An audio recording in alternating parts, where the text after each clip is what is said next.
What is obvious is that China and the European Union are the two world champions of export. China is our first supplier with more than 20% of our imports, and we are the third customer for you here in China. So our trade relations are manifold and are very deep. And I think both Europe and China would like to have less protectionism instead of more.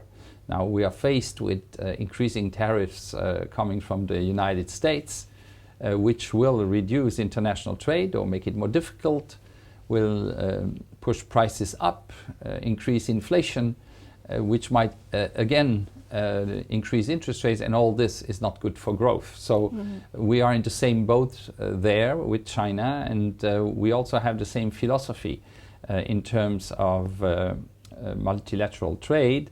We rely on the World Trade Organization. When there are issues, we negotiate and to reduce the trade tensions. So in my talks, obviously, this was discussed quite a lot, and there's lots of worries about that.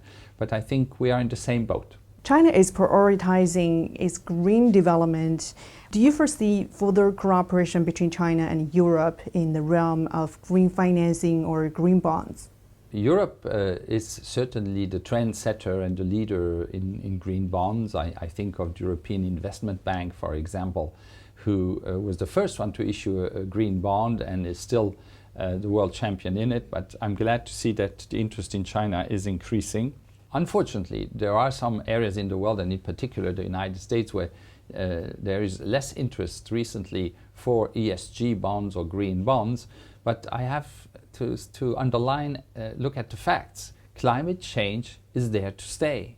We've had hottest years in history in the last 5-6 years. They were all the hottest years ever measured. We are not reaching the goals that we have set ourselves in the Paris Accord.